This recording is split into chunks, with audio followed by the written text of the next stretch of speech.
De 15 a 17, Paren el Mundo. Conducción, Denise Mota y Brian Majlín. Producción, Gonzalo Yuria. Paren el Mundo.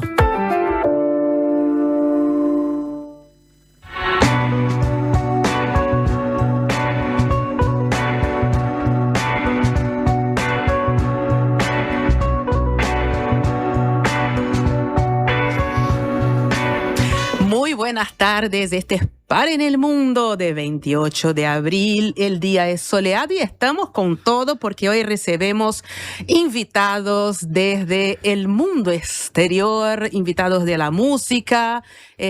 Vamos a recibir a orillas o orishas, vamos a empezar preguntando a ellos. Tuvimos acá un debate interno, semántico, semiótico, diría Brian. Para mí es sonoro. Para mí es un debate lingüístico, sonoro. tradicional, sí. ancestral, sobre la pronunciación que vamos a aclarar en esa entrevista maravillosa que ya tendremos. Pero antes, empezando por el inicio, mi queridísimo Brian Majlín, ¿cómo estás? Denise Mota, buenas tardes. Muy contento acá con este sol que nos pega de frente acá en la hermosa zona de Ciudad Vieja, en el estudio de la Diaria Radio. La verdad que sí, 28 de abril ya... Casi llegando a la cuarta semana, ¿ya qué? 2 meses del conflicto con Irán. Mirá la fecha, hoy se que cumplen uno no 2 se acuerda meses del cumpleaños, conflicto, pero... del inicio, digamos, del de la nueva escalada bélica, de esta guerra entre Estados Unidos e Irán, que en este momento estaba durante un impasse y cese al fuego. Casi un mes de que empezamos nosotros acá, un poquito menos de un mes, pero ya promediando la cuarta semana. Ya llegando. Ya estamos preparando los pebetes, no sé. ¿Vamos a festejar? ¿Va a haber festejo? Bueno, no sé, veremos qué llega. Saludamos obviamente a nuestro operador de audio, Alejandro Correa, video, Joaquín González, al productor Gonzalo Yuria, que ustedes ya saben. Y si nos quieren mandar mensajes, que ayer estuvieron mandando varios, vamos a estar recuperando algunos, vamos a recibir otros hoy también seguramente, y vamos a poder comentar y hablar un poco de esos mensajes, algunos con preguntas para entender un poco algunas cuestiones del mundo, algunos simplemente con comentarios positivos hacia Denise y negativos hacia mí, por supuesto, como siempre, como corresponde. Mentira. ¿Y a qué teléfono nos pueden mandar mensajes? Al 099-891-888. Recuerden que nos pueden mandar todos los mensajes que quieran, que después seguramente los estemos repasando para hablar un poco de aquello que ustedes nos van preguntando a veces, o simplemente cuando nos agregan comentarios también sobre algunas cuestiones que nosotros hablamos y siempre suman y son bienvenidos. ¿Te parece, mi queridísima, si vamos a empezar con la información dura pero comentada también de las 5 más importantes del día? Vamos. 5, 4, 3, 2, 1. Las 5 del día. Bueno, ahí arrancamos entonces con lo que ya comentábamos, ¿no? Los 2 meses del inicio de esa nueva escalada en Irán, por parte de Estados Unidos e Israel. El presidente estadounidense Donald Trump afirmó en una nueva publicación de Truth Social, esa red social de la que él es dueño, que Irán informó a Washington que se encuentra en un estado de colapso. Trump también declaró que Irán exige a Estados Unidos la apertura del estrecho de Hormuz lo antes posible. Nosotros ayer comentábamos que las supuestas negociaciones o el inicio de negociaciones estaba mucho más vinculado ahora a la apertura del estrecho que al tema del enriquecimiento de uranio. Bueno, Teherán no respondió directamente a estos comentarios actuales de Trump, pero la agencia de noticias Fars, citando a un vocero militar iraní, expresó que su país sigue siendo una situación de guerra y que existe una vigilancia constante, y agregó: si el enemigo emprende una nueva acción, se enfrentará a nuevas herramientas, métodos y escenarios. Una expresión bastante... Podría estar en un Excel, ¿no? O sea, hablemos mucho sin decir mucho, porque obviamente si el enemigo emprende una nueva acción, se enfrentará a nuevas herramientas, métodos y escenarios. O no sé, como... Sí, no es muy... Es sugerente, pero no es muy concreta. Lo que pasa es que acá venimos también hablando ya hace semanas, pero sobre todo en los últimos días especialmente, del deterioro, por lo menos todas las agencias internacionales y las diferentes fuentes que han hablado de un lado y del otro hablan de un estancamiento en este momento de las negociaciones. Si bien no hablan de una necesaria no hablan de que vayan a retomar necesariamente la escalada bélica en las próximas horas. Sí se habla de un estancamiento. La situación está bifurcada en dos ámbitos. Por un lado tenemos el estrecho de Hormuz, como bien señalabas y como bien hablaba Trump sobre las diferencias que tiene entre el bloqueo que llevó adelante Irán por un lado y esta negociación que dijimos que ayer cuando Abbas Araghchi, el ministro de Relaciones Exteriores, mostraba su foto en el vínculo, en la visita que tuvo hacia Omán, estos dos países ribereños del estrecho de Hormuz, y que se ponían de acuerdo en cómo manejar el control del tránsito en ese lugar. Por otro lado tenemos la situación, más allá del estrecho de Hormuz, la cuestión del programa nuclear que Irán pretende dejar por fuera, por lo menos en el acuerdo inicial en relación a esta cuestión. Sí. Y Estados Unidos dicen, no, tenemos que abordar directamente la cuestión nuclear, que es central por un lado, primero porque fue la primera excusa o declaración de objetivos que tuvo Estados Unidos, entonces salir sin negociar esa cuestión sería una muestra, una derrota y una muestra de debilidad muy fuerte, que no puede darse ese lujo Donald Trump. Y por otro lado, porque Israel, que fue el otro contendiente, el otro que llevó adelante esta guerra y que algunos dicen el que motivó incluso que Trump se involucrara, después ahí está disputado. Unos dicen fue Trump que llevó a Netanyahu, otros dicen Netanyahu llevó a Trump, pero sí definitivamente para Israel, que es una cuestión existencial la presencia de este régimen en Irán, entonces si sostienen ese programa nuclear, para ellos es inviable e intolerable salir de un conflicto sin esa negociación de por medio. Entonces hay que ver por un lado cómo se da eso y por el otro lo que viene ocurriendo. Veníamos hablando también, sobre todo ayer, que no hubo muchos avances, pero sí veníamos hablando sobre la situación del Líbano, que sigue siendo muy, muy tensa y de fragilidad, porque por un lado tenés al gobierno libanés que dice vamos a controlar y a frenar a Hezbollah y los ataques que produce sobre el norte israelí, y por otro lado tenés a Hezbollah que dice nosotros no vamos a acordar porque nosotros corremos por afuera. Y recibimos los ataques de la Fuerza de Defensa israelí en forma permanente, que tienen apostadas sus fuerzas dentro del territorio libanés y que no dan señales todavía de irse. En ese sentido, Marco Rubio, secretario de Estado norteamericano, dijo en las últimas horas que iban a armar un cuerpo de élite y una fuerza de élite para combatir a la fuerza Hezbollah en la parte del sur del Líbano, y hay que ver eso, qué tipo de respuestas tiene por parte de esta fuerza paramilitar que es Hezbollah, y ver cómo se desarrolla ese tipo de contiendas, mientras que el ministro de Defensa israelí, Israel Katz, precisamente, dijo, nosotros seguiremos dentro de ese territorio, y no solo eso, sino que además hubo bombardeos esta mañana y dicen que destruyeron todos los túneles de Hezbollah, era una de las especulaciones que había, y él dijo, vamos a tratar al sur del Líbano de la misma forma que tratamos a Gaza. Bueno, de hecho se murieron 3 brasileños en estos ataques en Líbano, y la Cancillería brasileña está pronunciándose de forma muy fuerte en estos momentos, pidiendo que se respete el derecho internacional y que se puedan negociar. Obviamente no es lo que está aconteciendo, ¿no? Bueno, claramente no. Entonces, bueno, insisto, más allá de este estancamiento, por un lado, de las negociaciones en torno al estrecho de Hormuz y la situación con Irán, me parece que tiene que ver también con las negociaciones paralelas que hay entre Líbano e Israel por la situación del otro foco de conflicto, y que está recrudeciendo los ataques y no estarían llegando todavía a buen puerto esas negociaciones. Vamos a ver, y además en la zona de Medio Oriente y en el Golfo Pérsico específicamente hay otras novedades que tienen que ver con algo que en principio está vinculado, por supuesto, al tema de por qué hay tanta presión sobre el estrecho de Hormuz. Hablamos de la circulación de petróleo, hablamos de que el valor del barril, sobre todo el Brent, está hoy por encima de los $110 en las últimas horas, y entonces en una de esas decisiones que son históricas, de alguna manera, Emiratos Árabes Unidos anunció que se retira de la OPEP, de la Organización de Países Exportadores de Petróleo, una organización que funciona desde los años 60, de 1960, y que tenía que ver con nuclear a todos los países exportadores, a los principales exportadores de petróleo, una organización que produce alrededor del 40% del petróleo global, y este anuncio de Emiratos Árabes Unidos, por un lado, es una señal muy fuerte y que debilita a esta organización, y por otro lado, es una respuesta muy profunda a Arabia Saudita, que es el país que lidera esta organización. Exacto. Es el líder de facto ahí, El líder de facto, y que tiene vínculos muy profundos, sobre todo en los últimos meses y en los últimos tiempos,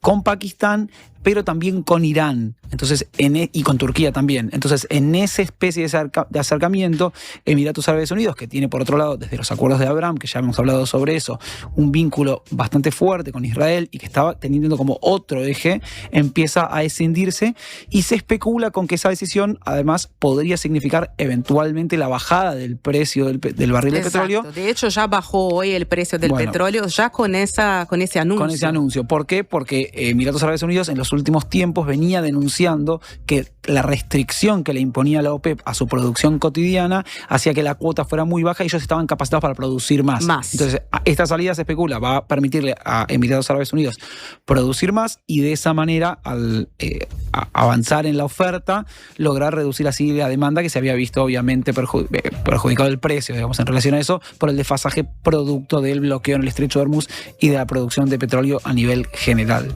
Sí, Emiratos Árabes Unidos, solo para que tengamos una idea del peso que tiene en la OPEP, que ya Brian estaba comentando, tiene la quinta más grande reserva de petróleo del mundo, calculada en 113 mil millones de barriles. Está por detrás de Venezuela, que es la líder indiscutible, después Arabia Saudita, que es de hecho el líder de la OPEP, después está Irán, justo, ¿no? Del que hablamos todos los días, y está Irak.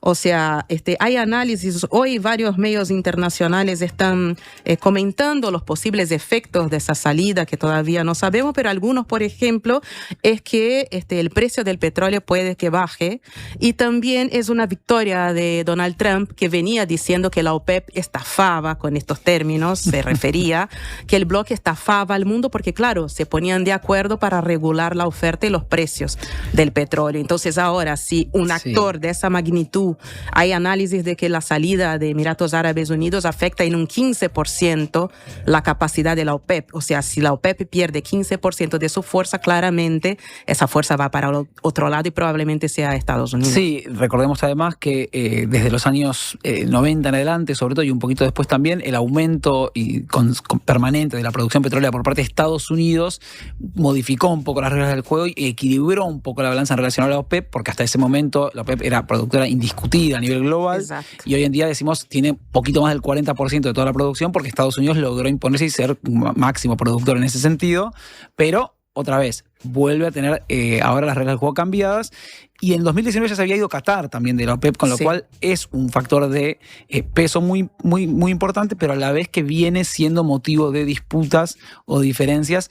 Probablemente, hay muchos análisis ahí circulando también, los abordaremos después con especialistas también, pero probablemente a partir de presiones de otros países que tratan de erosionar este poder de la OPEP, como bien señalabas recién. Sí, también a partir de una nueva demanda que va a escalar los precios, y ahí cada uno capaz que va a querer hacer su juego, ¿no? Porque hay países que ya juegan, como vos decías, Estados Unidos, Brasil también juega afuera de OPEP, y ahí algunos de los análisis que ya van apareciendo es si esta decisión de Emiratos Árabes no va a llevar a otros también a querer salir y tener más libertad en un mercado que se va a volver mucho más atractivo, digamos. Atractivo, volátil, y donde quizás esto que funcionaba como la unión de países exportadores, que parecía en algún punto beneficiar a todos los miembros de esta agrupación, bueno, ahora deja entrever que ya no es tan beneficioso para todos, o por lo menos que no todos están definidos o decididos a continuar bajo lo que es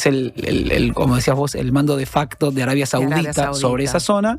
Y otra vez insistimos siempre en lo que venimos hablando en todos los programas, y que lo seguiremos abordando porque esto es un mapa geopolítico complejo y que se va diversificando y que va modificándose con el correr de las semanas, pero las alianzas que se vienen tejiendo entre diferentes países tienen incidencia después en este tipo de cuestiones. Por eso decíamos Pakistán, Turquía en el foco de alianza con Arabia Saudita, el foco de Israel y Emiratos Árabes Unidos, otros países también involucrados, por supuesto. Entonces, empezar a entender también que algunas decisiones no son solo decisiones unilaterales, sino también de combinación de alianzas, de estrategias y de formas de ver y entender la región. Exacto. Por eso cuando nosotros hablamos desde hace ya casi un mes, pero el conflicto lleva 2 meses, de qué ocurre en la zona, no es solo lo que se disputa en el momento, que por supuesto para la gente que está en terreno es eso, y nada más y nada menos que eso. Es crucial. Es también lo que va a pasar y cómo va a quedar configurado el mapa de geopolítico de la región de cara al futuro. Por eso la salida no es tan sencilla. No es tan sencilla, y ya va dejando ramificaciones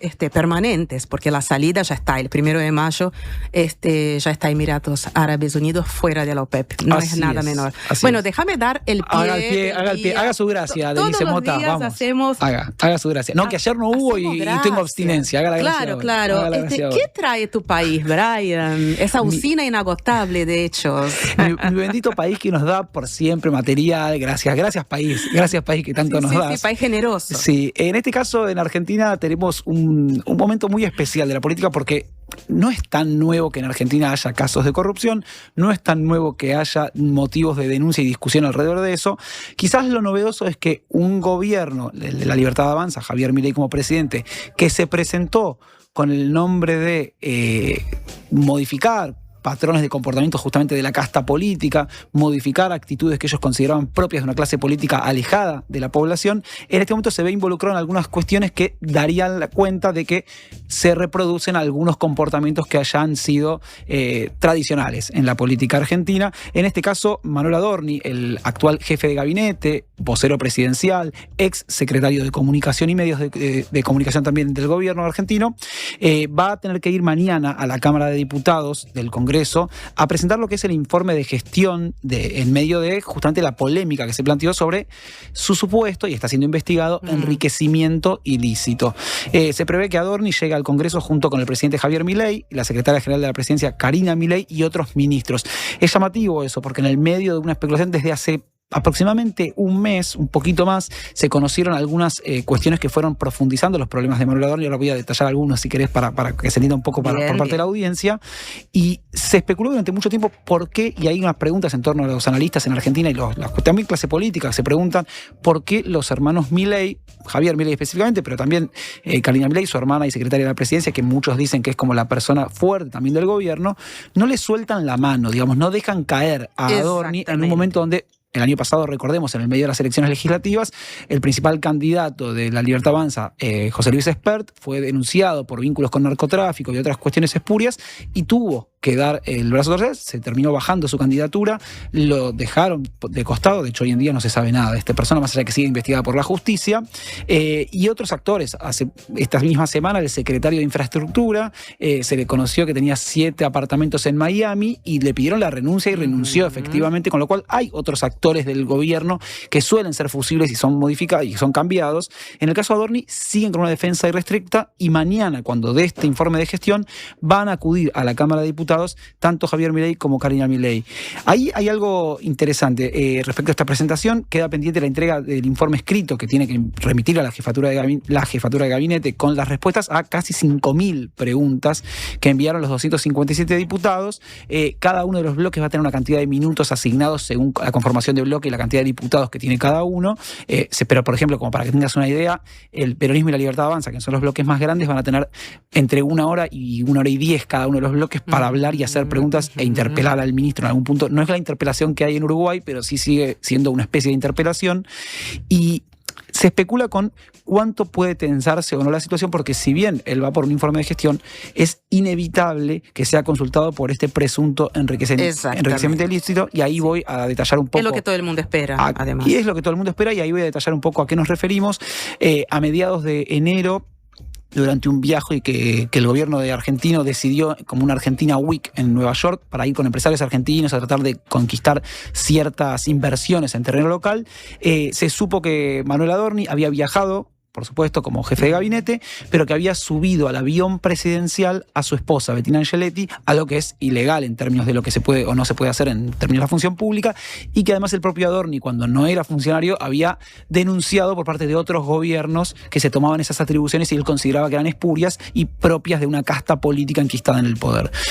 Esto, que rápidamente fue desmentido, después tuvo que ser confirmado, se hospedó en un hotel de mucho lujo, después reconocieron que habían gastado un billete y lo habían comprado de su propio bolsillo en efectivo, lo cual también hacía especular de dónde salía ese dinero, por qué en efectivo. No es tan normal que se gaste tanto dinero en efectivo. Luego se conoció que tenía una casa en un barrio cerrado, que había conseguido a través de un préstamo de 2 policías. Luego se supo que tuvo una casa que compró en un barrio de Caballito, una casa muy, muy linda, por un precio que estaba por debajo del valor de mercado, al cual había accedido también con 2 jubiladas que le habían prestado y le habían prestado el dinero para que pudiera ir a esa casa. Además, esas jubiladas previamente le habían comprado esa casa a un exfutbolista, entonces la trama es como muy compleja. Sí, demasiados y habían pagado poco por esa casa, o menos de lo que valía en realidad. Entonces, todo este tipo de maniobras empiezan a ser vigiladas porque no dan con el valor, con la cantidad de patrimonio que él declara en sus declaraciones juradas, la última de marzo de 2025, a la cual los funcionarios públicos argentinos están, por supuesto, obligados a presentar. Entonces, él presenta la declaración jurada, dice, no tengo solamente una casa en tal barrio, tengo esta cantidad de ahorros, eran algo así como $30.000, y cobro este salario que eran 3 millones de pesos, algo así como $2.000 por mes. Y en la declaración reservada, que era la parte de bienes de su esposa, que los funcionarios también tienen que presentar, no figuraba ninguna casa, ni mucho menos.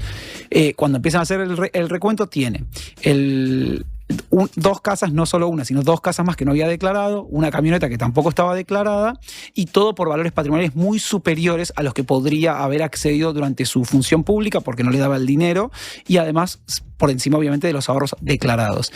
En el medio, además, cuando él había dicho que no, se le descubren otros viajes, uno por un jet privado a Punta del Este, precisamente en el medio del carnaval en febrero, por el cual habría pagado $10.000, y también en efectivo, y otro de un viaje en diciembre de 2025, cuando lo habían acusado de que estaría en Brasil de vacaciones con su familia, y él dijo, no, estoy en la costa argentina, fin, como suele terminar sus alocuciones, y se descubrió que él tuiteó eso estando en Aruba. También habría gastado unos $10.000 aproximadamente, también en efectivo. No estaba en Brasil. De viaje. O sea, no estaba en Brasil.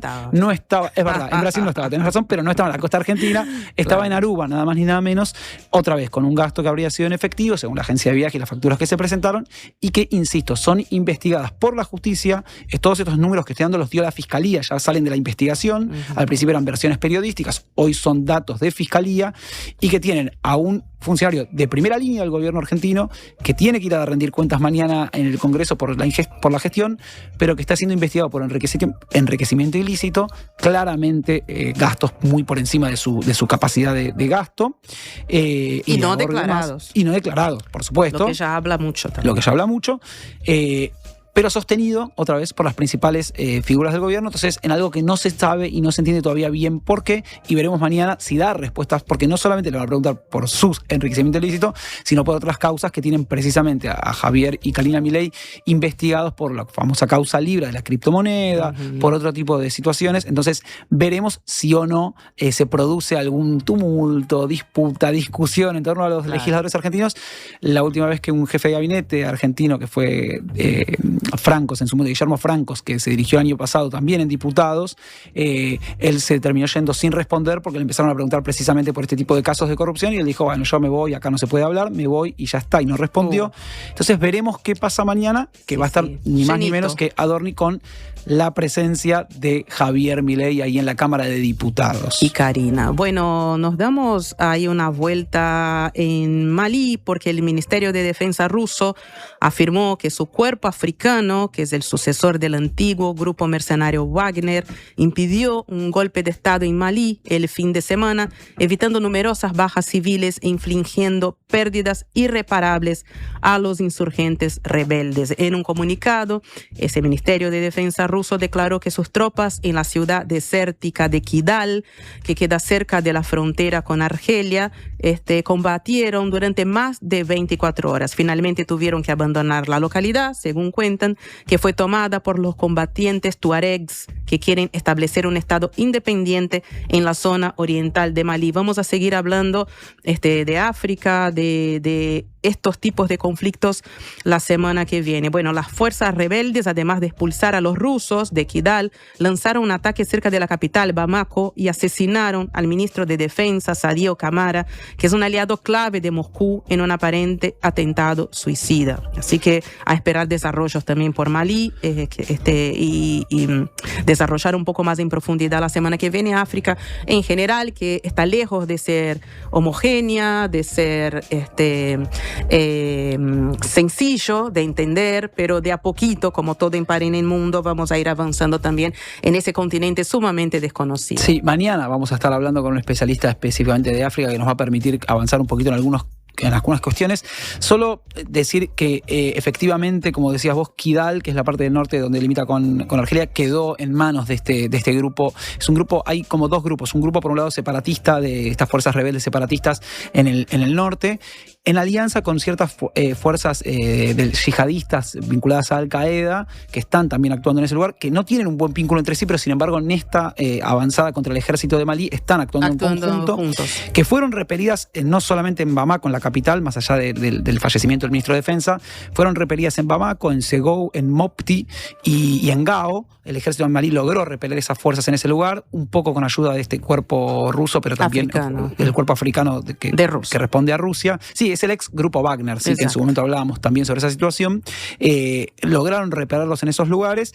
Y la salida de Kidal habría sido, más allá de que habían derrotado al ejército, habría sido negociada con este cuerpo del ejército ruso, africano del Cuerno de África, de Rusia. Y vamos a seguir de cerca un poco cómo se desarrolla esto, porque obviamente a las inestabilidades propias de la región hay que ver si estos grupos separatistas y los grupos yihadistas llegan después a entenderse o no en el control de esa zona del país. Y mañana vamos a estar abordando específicamente África para que también entendamos un poco más, porque a veces también se piensa África como una gran cosa unificada y hay que entender muchísimos detalles de muchísimos países. Nada más lejos. Y es como pensar Europa como bueno, sí, o más grande quizás. Exacto, muchísimo más grandes. Bueno, vamos a Perú también. Terminamos nuestra vuelta más cerquitos acá en el vecindario, porque el candidato izquierdista Roberto Sánchez Palomino del sector Juntos por el Perú amplió su ventaja sobre Rafael López Aliaga en el recuento oficial en este país, donde Keiko Fujimori ya tiene su lugar asegurado en la segunda vuelta del 7 de junio, algo que no estaba en duda en el caso de Keiko, pero sí en el caso del segundo lugar de ese contrincante que la acompaña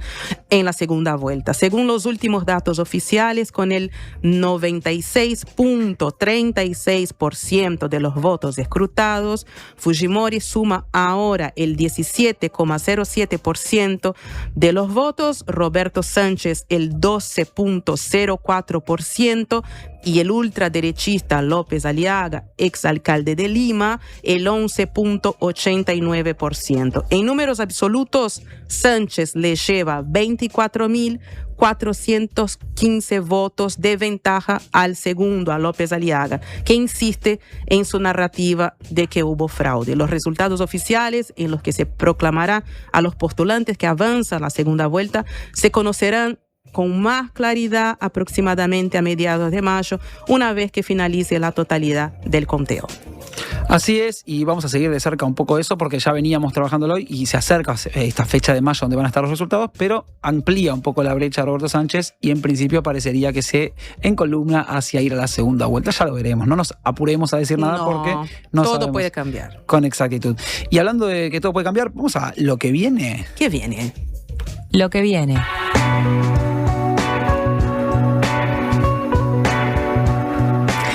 Bueno, enseguida de la tanda vamos a estar hablando con Yotuel Romero y Roldán González, integrantes del grupo cubano Orixás, que el jueves 30 de abril se va a presentar por primera vez en Uruguay en el Teatro de Verano. Con ellos, ídolos de toda una generación, vamos a hablar de su actuación, del concierto y también un poco de cómo están viendo las cosas en el mundo, porque de eso se trata también, Paren el Mundo. Y en la segunda parte, Brian. Y en la segunda parte nos va a volver a visitar Guillermo Garat en esta nueva intervención para contarnos un poco en Paren el Mundo sobre aquellas operaciones que venimos viendo desde el año pasado en el Mar Caribe específicamente, donde Estados Unidos lanza ataques sobre lanchas, sobre pesqueros, sobre diferentes embarcaciones y ya han matado a varias personas, y una política antidrogas y que se supone que es contra el terrorismo y contra el narcotráfico, pero vamos a ver bien de qué se trata junto a Guille Garat. Así que si te parece, vamos a una tanda, escuchamos un poco de música y ya venimos con Orixás. Ya venimos con Javan, que también viene a Uruguay a fin de año con O Grande Bem, El Gran Bien.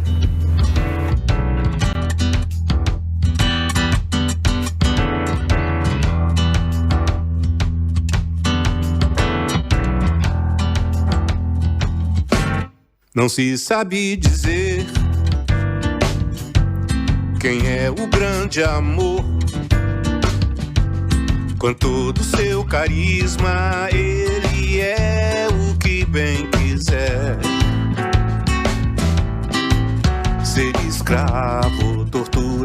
pra ele é igual. Machuca bem, mas não quer mal. Com ares infantis, o mesmo sedutor. Nasceu pra ser feliz, mas não é raro o contrário ser. Não é dado a mandar recado de quando vem. A comandá-lo não há ninguém que olhe pra me reconhecer. Com o tempo que passou, aprendi que um coração fechado não dá resultado, não atrai ninguém. Vivendo à espera do bem-querer, e estou tentando fazer o melhor. E é tudo de coração que me põe apto pra interagir com um ombro amigo, um abrigo, enfim. Serei o que quiser, por isso que eu vim. Se precisar de mim, tô pronto, meu amor. Pra onde queira ir, me leve, é só me chamar que eu vou. Pelos ares, por terra e mar, não sou de ninguém. Poder amar é o grande bem. E olhe pra me reconhecer. Com o tempo que passou, aprendi que um coração fechado não dá resultado, não atrai ninguém. Vivendo à espera do bem-querer, e estou tentando fazer o melhor. E é tudo de coração que me põe apto pra interagir com um ombro amigo, um abrigo, enfim. En El Círculo tenemos los mejores planes para vos y tu familia. Si tenés entre 1 y 20 años, podés afiliarte por tan solo 800 pesos al mes, con más beneficios gratis, el mejor servicio al menor precio y los menores tiempos de espera. Elegí cambiar ahora a la mutualista con el índice de satisfacción más alto y con la red de atención más grande del país, con 5 sanatorios y 50 policlínicos. Afiliate llamando al 1870 o en circulocatólico.com.uy. En El Círculo, estamos con vos. En Antel, el futuro lo hacemos junto a quienes impulsan el país. Por eso, acompañamos a las empresas con soluciones seguras en nuestro data center. Y también junto a quienes cuidan el planeta. Por eso, trabajamos en la recolección de residuos electrónicos. Porque el futuro se hace juntos. Antel, el futuro lo creamos juntos. Todo empezó con una idea que Cecilia y Juan pensaron para su barrio. La presentaron al presupuesto participativo, la gente la votó y hoy la comunidad entera la disfruta. Ahora te toca a vos. Presenta tu propuesta hasta el 18 de mayo en montevideo.gov.uy o en los centros comunales. Con una idea podés cambiar tu barrio y la vida de mucha gente. Presupuesto participativo 2026. Intendencia de Montevideo. Una radio para quedarte escuchando. La Diaria Radio 97.9. Se viene el invierno y el Megal queremos hacértelo más liviano. ¿Sabías que en Uruguay se vende una garrafa fabricada en Noruega que pesa la mitad que las comunes? Mejora la vida de quienes tienen que cargar con ella. Es translúcida y se puede ver cuánto gas le queda. Está hecha con un material amigable con el medio ambiente. ¿Qué estás esperando para cambiar tu vieja y pesada garrafa por una garrafa liviana de Megal? Si estás escuchando esta radio, te la cambiamos sin costo. Llama ahora al 19220 y decí la palabra clave, La Diaria Radio. Megal, Innovamos con energía. ¿Sabías que en Uruguay hay más de 500 especies de aves? Podés encontrarlas todas en la Guía de Aves del Uruguay de Gabriel Rocha, un libro que incluye fotografías y códigos QR con videos y cantos de cada especie para conocerlas en profundidad. Pedí Aves del Uruguay en todas las librerías. Ediciones de la Banda Oriental. Territorio de libros. A los cubanos, botella, ron, tabaco, habano, chica, poto, piel, coche, en casa, guano. Aquí mi vida para los mareados. Presenta Suzuki, el mejor valor de reventa en el mercado. Chica, poto, piel, coche, en casa, guano. Aquí mi vida para los mareados. No, a los cubanos, directamente de Panamá. Bueno, acá ya escuchamos orillas, terminamos con la polémica con los propios, estamos recibiendo a Yotuel Romero y Roldán González, líderes de orillas, uno de los grupos de hip hop referentes del género en América Latina desde hace décadas. Por primera vez en Montevideo van a presentar un show en el Teatro de Verano el jueves, donde van a interpretar temas súper emblemáticos, así que primero que nada, muchísimas gracias por visitar a Par en el Mundo. Tengo entendido que es la primera entrevista, bajaron del avión y están acá. Y quiero decirle que nos pusimos así no porque eran los negros aquí, los blancos acá, sino porque surgió así, ¿no? Ay, yo ni pensé bien, Yotuel, bien, mira, para los que están ahora que me la atención escuchando. digo, estamos acá, o sea, no fue pensado. No fue pensado, o sea, claro, para los para nosotros estar en Uruguay es una bendición, no solamente por lo que significa para nosotros orillas, sino también para lo que significa para tantos cubanos que han encontrado en este país una bendición, ¿no?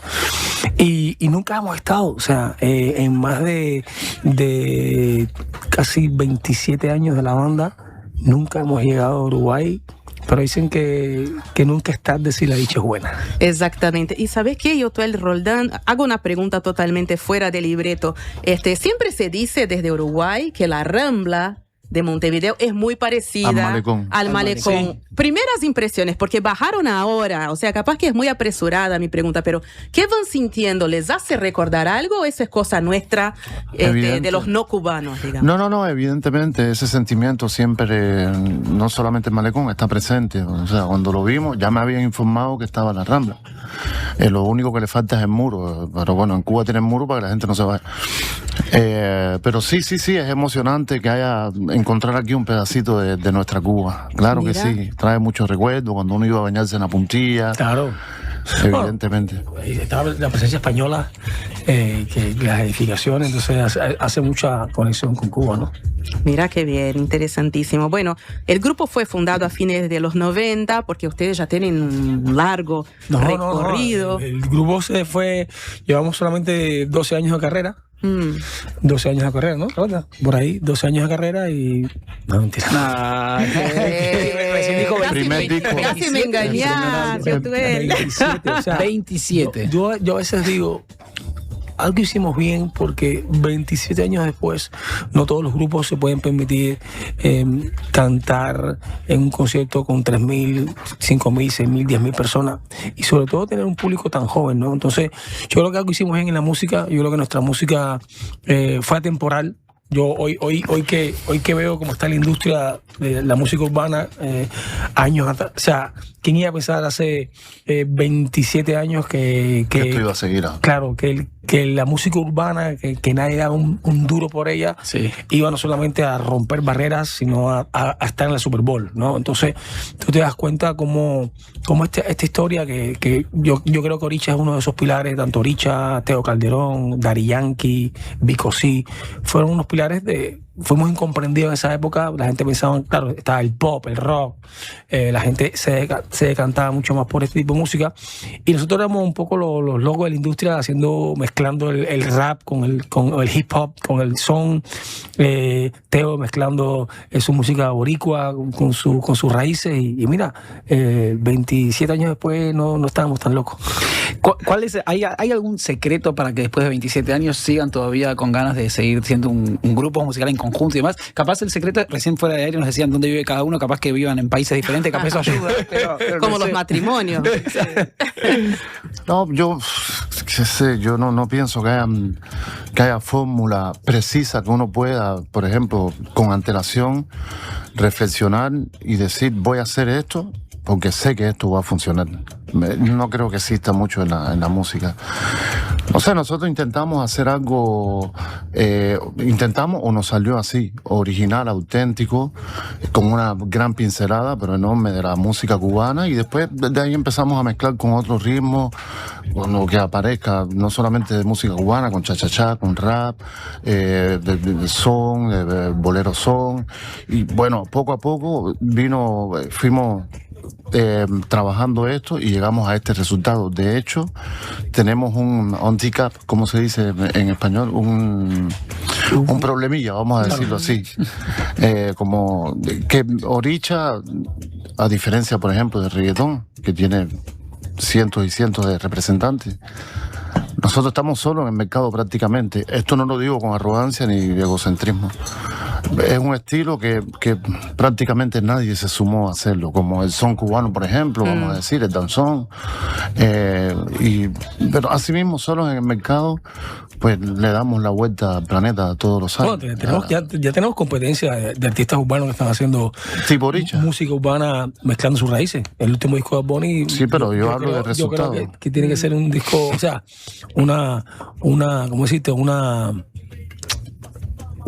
no similitud, pero sí una búsqueda de buscar una identidad. Y lo que decía Roldán es muy importante. O sea, Oricha siempre la idea fue tener una identidad en nuestra música. O sea, que tú escucharas el disco y tan siquiera las primeras notas dijeras, esta gente viene de Cuba. Y creo que fue lo que faltó un poco en la industria urbana, que todo empezó a sonar como un poco igual, hasta que artistas de talla mundial como Benito se dio cuenta de que sus raíces lo iban a diferenciar del resto de sus compatriotas, ¿no? Y no es menos cierto que este último disco te das cuenta de la influencia afro-puertorriqueña, de su esencia, de su plena, de su negrura. Y este último disco la gente dice, wow, qué ricura, ¿no? Entonces yo creo que lo que decía Roldán era, siempre fuimos fieles a esto. O sea, es verdad que hace 25 años nadie pensaba mezclar la música tradicional de un país con hip, ¿no?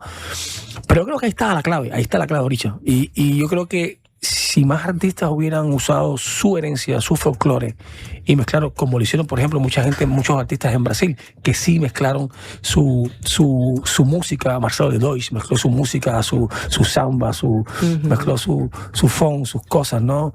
Con la música, con el hip hop, con la música más moderna. Con ritmos más contemporáneos, claro. Pero estamos contentos. Claro. No, de hecho, es un consejo que tratamos de darle. No es que tengamos la verdad en nuestras manos, ni mucho menos, porque eso sería mucho decir, pero es un consejo siempre, porque a mí, a veces en las redes me preguntan y tal, también, otros artistas, y es un consejo que le damos, valga la redundancia, a los nuevos talentos, a los muchachos que están empezando, y justamente que lo esencial en nuestro caso, porque hemos vivido la experiencia y ha salido más que bien, es darle una pincelada original a su música. Y eso partiendo de las entrañas mismas de la música tradicional ya sea Uruguay, Argentina, Brasil, y para eso, para darle ese toque original y auténtico, no tienen que ir muy lejos, no hay que reflexionar, ya después es una cuestión de trabajo, producción y tal, no hay que ir tan lejos, eso lo traen en la sangre, lo tienen ahí mismo dentro de ellos. Y bueno, que no tuvieron que comprarlo, esa herencia musical, ni la cultura o la filosofía de vida. No solamente, claro, no se habla solamente de la parte musical, se habla también de las vivencias de cada cual. No hay que tener vergüenza de decir... De ser lo que uno es. Claro, yo nací en tal barrio, o en La Habana, en Cuba nací en La Habana Vieja, o aquí decir yo nací en el Cerro. Exactamente. O yo nací Oricha. O yo nací Oricha. Bueno, ustedes tienen fans en muchas partes del mundo, y justo hablaban de la gente de la isla, de ese vínculo con quien ahí sigue en Cuba. Vamos a un cortecito, pero dejamos para después del corte una pregunta sobre Patria y Vida, que nos cuente un poco qué es esa canción, qué movió esa canción y qué sigue moviendo en ustedes. Okay. Ya venimos. Melodía para embrujarte. Presentó Suzuki. Tu nuevo auto ya tiene un comprador. ¿Qué es mejor? ¿La hamburguesa o el choripán? ¿La Rambla o el parque? Nosotros no sabemos. Lo que sí sabemos es que para cobrar tu sueldo, mejor en tu banco. Es mejor porque abrís tu cuenta 100% online y porque tenés la nueva tarjeta internacional Bro Recompensa Mastercard Débito. También es mejor porque tenés adelanto de sueldo sin intereses. Y es mejor porque tenés la seguridad y confianza de siempre en el banco de siempre. Abrí tu cuenta sueldo a través de eBro. Te lo repito, tu sueldo mejor en tu banco. Banco República, nuestro banco país. Infórmese sobre la garantía de depósitos en su institución de intermediación financiera o en www.copap.org.uy o vía infocopap@copap.org.uy. En Anda lo damos todo y los propietarios nos hacen todo tipo de preguntas. Para alquilar mi propiedad con Anda, ¿tengo que ser socia? No tiene por qué. ¿Pero puedo hacerme socia? Puede. ¿Y qué gano? Puede pedir adelantos de alquiler y cobrar varios meses juntos. Taca, taca. Soy propietario. ¿Qué me dan? Poder cobrar en fecha todos los meses. ¿Me sirve? ¿Un cafecito? Bueno. No hay garantía como la de Anda, porque es la que da más beneficios y descuentos a inquilinos y más seguridad a propietarios e inmobiliarias. La garantía más aceptada del país, la número 1. La más conveniente. Sí, en Anda lo damos todo. ¿Cómo es estudiar en la UCU? Es estar en movimiento, sintiendo cómo ideas, personas y lugares se transforman. Es conectar con otros para potenciar tus ideas y generar impacto en lo que nos rodea. Es ser parte de la propuesta universitaria más innovadora y actualizada del país, que te impulsa a desarrollar tus talentos. Universidad Católica del Uruguay, el futuro que está en vos y en nosotros. La Diaria Radio, 97.9. Porque ellas nos alientan a ser cada vez mejores, este Día de la Madre en El Dorado te ayudamos a demostrarle cuánto la querés con sorpresas como esta. Fernet 1882, 750 mililitros, 499 pesos. Compró 469 pesos. Vino Los Cedros 750 mililitros, 189 pesos. Compró 179 pesos. Batería de cocina Tramontina Lins negra o rosa, 2.990 pesos. 30% en línea celeste en mates, termos e hidratación y cuchillos. El Dorado, siempre cerca, cada vez mejor. Prevení dolores cervicales y de espalda. Ajustá la altura de la pantalla. Elegí sillas con buena sujeción lumbar. Prevení. Preasociate a la Española. 1920-1234 o preasociate.com.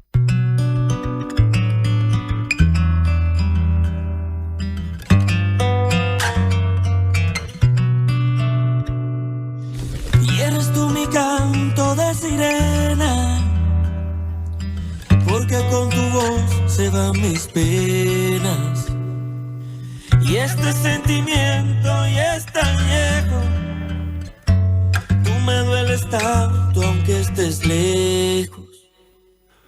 Hoy yo te invito a caminar por mi solar, para demostrarte que sirven tus ideales. Somos humanos aunque no pensemos iguales, no nos tratemos ni dañemos como animales. Esta es mi forma de decírtelo.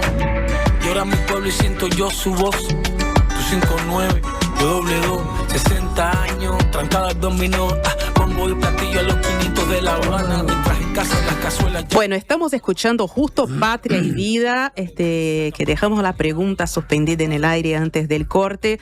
Bueno, es una de las canciones más emblemáticas para los cubanos, sí, ¿no? Tengo entendido que adentro y afuera de la isla. Entonces la pregunta es, primero, ¿cuál fue la inspiración y cómo ustedes se manejan con esa canción? Justo Brian preguntaba, ¿es muy agotador estar cantando siempre esa canción? ¿Cómo es la relación con Patria y Vida? Igual un poco lo respondió porque se puso a cantar sobre la música, con lo cual ahí como que parece que le sigue gustando. Sí, mira, las canciones tú no las compones.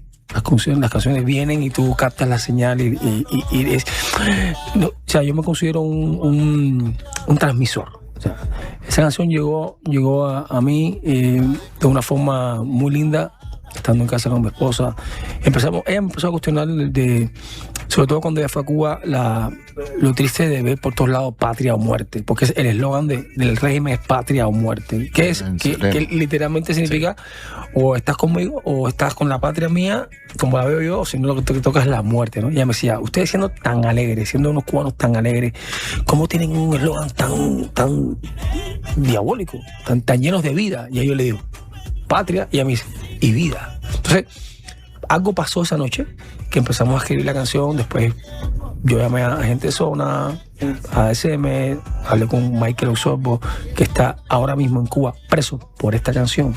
En Cuba lleva 9 años preso, lleva 5 años y la condena es de 9 años por cantar esta canción. Una canción que ha ganado 2 Grammy, by the way. Entonces, me di cuenta con Patria y Vida que la música es poderosa. Poderosa, la música puede cambiar formas de pensar, puede hacerte reflexionar. Y ahí me di cuenta una cosa que me decía mi padre, mi difunto padre, que me decía, hijo, si el arte no revuelve, no cambia, no atenta, no molesta, entonces es entretenimiento, no es arte. El arte tiene que remover, tiene que cambiar, tiene que hacerte reflexionar, un buen libro, una buena película, una buena canción. Lo hemos vivido a lo largo de la historia, no sé, tenemos ejemplos, Silvio, Pablo, o sea, Serrat, o sea, artistas que se han comprometido con su música y han mandado un mensaje grande con la música, ¿no? Patria y Vida forma parte de esas canciones que cambió la historia de Cuba. El cubano no fue el mismo cubano después de Patria y Vida. Creo que en el 2021, cuando hubo esta manifestación, más de 1 millón de cubanos en la calle, cantando, gritando, fin de la dictadura, al ritmo de Patria y Vida, fue algo que a mí me llamó mucho la atención, porque dije, wow, lo que una canción puede lograr, ¿no? O sea, no solamente entró en el cubano, sino se sintieron con esa frase representados de esto es lo que queremos patria y vida. Así queremos nuestra patria, pero vivir en nuestra patria, tener vida, no tener que emigrar, no tener que salir, no tener que huir, escapar. Más de 3 millones de cubanos viven fuera de Cuba. Todos los días se van cubanos por la selva del Dairén, se van en balsas, se van a donde aparezca, ¿no? Entonces yo creo que en una Cuba futura, que ojalá Dios nos la dé pronto, lo que tenemos que abogar, ¿no?, los cubanos, es por tener patria y vida y poder vivir en esta tierra, ¿no? Sí, está bueno eso que señalás, porque además, a ver, es un lema, patria o muerte venceremos, es un lema que viene de muchísimas décadas para atrás, sí, y que tenía que ver con la idea en ese momento, sí, de la idea de, bueno, o defendemos nuestra patria o nos toca la muerte, digamos, no por estar en contraposición a eso. Y hoy quizás uno dice, bueno, ahora es tiempo, en el caso de ustedes, como contabas la historia, de actualizar ese lema y buscar otra opción de poder vivir en nuestra patria, pero vivir. Claro, ahí es que yo creo que, mira, lo más importante de Patria y Vida no es claramente cambiar la vida por la muerte, sino la I. La I de Patria y Vida es muy importante, porque la I es inclusión, es tú y yo, tu forma de pensar y la mía, tu diferencia y mi diferencia, tu forma de ver las cosas y la mía, no tu forma de ver las cosas o la mía, no, la O es exclusiva, la I es de integración. En un mundo hoy donde estamos más integrados que nunca, donde lo que tenemos que lograr es que tu forma de pensar no sea bloqueada, o tu forma de ver la vida no sea un impedimento, o que tu diferencia no sea un problema para la otra persona. Yo creo que ahí es lo que los cubanos encontraron de decir, es que yo también quiero hablar, yo también quiero exponerme, yo también quiero decir esto me gusta, esto no me gusta, ¿por qué no puedo decirlo? Entonces ahí es lo que yo creo que encontraron como y yo también, el también. Nunca te olvides del también. O sea, podemos tener nuestra forma de pensar, nuestra forma de ver la vida, pero también hay personas que tienen otra forma de pensar y otra forma de ver la vida, y también merecen ser escuchados. Por supuesto, Roldán. Pues sí, yo a esa canción, evidentemente, yo recuerdo el día que yo todavía me la propuse. Yo estaba en París, en la cocina de mi casa, haciendo no sé qué, cocinando y tal. Y no quise entrar en la canción. ¿Te removió? Venía, o sea, venimos de un disco como a lo cubano, esto es mi opinión personal. Uh-huh. Emigrante, cosita buena, y no sé, me costaba trabajo a mí cantar eso. Uh-huh. El duelo. Independientemente de que lo que dice esa canción es cierto. No hay ninguna mentira ahí, ni exageración, ni hay grosería, ni se están llevando las cosas a un nivel falso. Y peor ahora, porque la situación que hay en Cuba ahora es extremadamente catastrófica. No es que esté mala, es una catástrofe. Ni electricidad, 72 horas sin electricidad. Te lo ponen 3 horas y la cortan 48 más. El agua, los niños llorando, los mosquitos, el calor. Evidentemente que la gente no lo soporta, pero no solamente en Cuba, en cualquier país que haya ese tipo de realidad, de situación social, pues la gente sencillamente se va. Lo que pasa es que al momento en Cuba, si tú te vas a otro país porque tienes necesidad, porque no aceptas lo que está sucediendo, a buscar una nueva vida y tal, estás en contra del régimen. Y no es el caso. Hay gente que se va, bueno, hay quienes son aventureros y otra gente que se va por necesidad, que finalmente terminan, claro, eso va a caer en la situación política, claro, porque prácticamente todo está mezclado con la política. Y lo que pasa que allá es muy complicado. Bueno, en Cuba te pones a hablar en la calle, cualquier tontería que no estés de acuerdo con el gobierno, aunque sea verdad, y puedes ir hasta preso. No, es que ese es el miedo que tienen los cubanos en Cuba, el no poder ser libre a decir lo que piensan, a expresar su, como dice Roldán, a expresar su inconformidad. Porque tenemos que estar todo el mundo de acuerdo siempre en algo, ¿no? Podemos estar totalmente de acuerdo en muchas cosas y no dejar de ser cubano, que eso es otra cosa. No, claro. Cuando tú piensas diferente, cuando tu opinión es distinta, entonces ya tú no eres cubano, ya tú no eres, ¿entiendes? Entonces, está clarísimo. Recién Roldán, fuera del aire, yo le preguntaba cómo había sido cuando se habían ido ustedes, que se fueron casi 30 años, en el caso tuyo creo que un poquito más, pero 30 años más o menos se fueron de Cuba, y le preguntaba por qué se había ido. Él me contaba que se había ido porque ganaron un concurso en Francia por una canción que le había enviado, entonces fue no por una cuestión política, sino una decisión de ir a escucharlo. Es un ejemplo de lo que estábamos conversando anteriormente. De todas maneras, y pase lo que pase, una vez que te vas, te señalan. Claro, no, y a lo que quería era... Aunque tú no tengas ningún tipo de contradicción, o si la tienes, no lo digas, porque el error no es tenerla, es manifestarlo. Y mira, por ejemplo, yo pude haber sido tildado también de anticastrista o de lo que quisieran, porque me fui. Y yo me fui a cantar, a buscar francesas también, de paso. No, pero por eso yo lo que iba era si a lo largo de estos años, cuando estaban en Cuba y cuando se fueron de Cuba, y también porque supongo que también la situación de Cuba va cambiando a lo largo de los años, si ustedes fueron cambiando o sintiendo cosas distintas con respecto a su propio país y a la situación, porque además esto suele pasar y es así, digamos, Cuba es para los cubanos una cosa y para el resto del mundo también es algo emblemático, digamos, para bien o para mal, pero digo, es un emblema para todo el mundo. Mira, yo creo que el crecimiento personal de cada cual va también en concordancia con lo que uno va viendo, ¿no? Si tú empiezas a ver fuera de Cuba, por ejemplo en España, cuando llegué a España, que hay educación también gratuita, que hay sanidad gratuita, que hay otro tipo de vida. Entonces tú empiezas a comparar, porque el ser humano es comparativo. Tú empiezas a darte cuenta de que lo que te decían en Cuba, de que solamente había educación gratuita en Cuba, solamente había escuelas, te das cuenta que no es realidad, que hay muchos países donde también hay educación y cosas gratuitas. Pero más allá de eso, el hecho de la pregunta que te decía anteriormente, que yo decía, bueno, ¿a qué precio?